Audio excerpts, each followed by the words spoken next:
စားကြပါဦး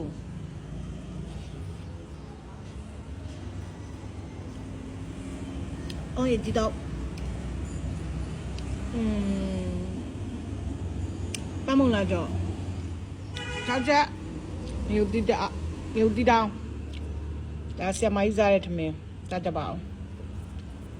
ကြရဖုန်းလေးရက်လိုက်ကြပါဘလော့ဂါတွေပြောတယ်စားကြပါဦးဆိုရင်ဖုန်းလေးကိုဒီလိုလေးပဲကြည့်ပြီးတော့စားရတယ်လို့ခံစားလိုက်တာပြိတ္တကြီးပဲစားလိုက်ကြပါဦးဒါပါပဲစားကြည့်ပါဦးအေးဘယ်လက်ကဖုန်းကင်ထားရဆိုညာလက်နဲ့ပဲကင်မယ်ပြီးမှဇွန်းလဲလိုက်ပါမယ်ရှာရှည်တဲ့သူဘလော့မှာပါမြို့ဟိုတောင်းနဲ့တို့မိခုချက်တဲ့တို့ခုစားရဲ့ဒါပါပဲဇွန်းနှချောင်းစလုံးခဏနေလဲလိုက်မှာပါရှမ်းစီပါနဲ့လက်နဲ့စားတာပါဘယ်လက်ကဖုန်းကင်ထားလို့ညာလက်နဲ့ပဲဇွန်းကင်ပါတယ်ကောတမကပူလေးပါအဲ့ဒါလို့နဲ့အားရပါရနဲ့လက်ကြီးနဲ့ပဲစားပါတယ်လက်ကြီးနဲ့ပဲစားတာပါလက်အိနဲ့မစားနိုင်ပါဘူးလက်အိနဲ့လည်းခရီးသွားမှစားတာပါကိုယ့်ငင်ကလက်ပဲပြောင်းစေပါလက်နဲ့ပဲစားပါရောကိုယ့်ငင်ကိုလက်အိနဲ့စားတယ်ဆိုလို့ရှိရင်အဲ့လူတွေကိုကဲ့ကြီးပါတယ်ကျွန်တော်တို့ကတော့နော်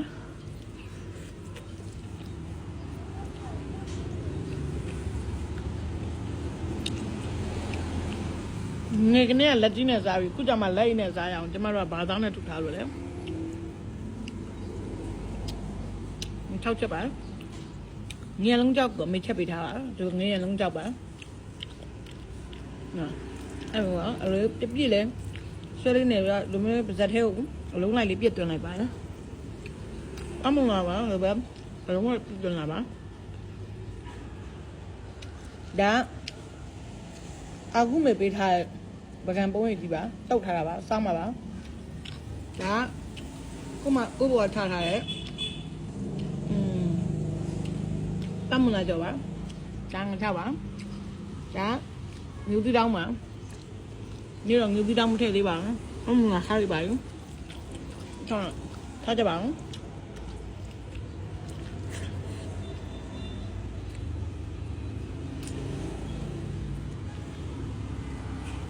မနက်ကပေါက်စီနှလုံးစားပြီးသားပါ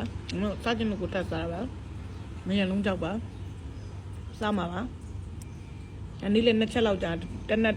တစ်ခုထပ်စားမှာပါအားလုံးကိုကျေးဇူးတင်ပါတယ်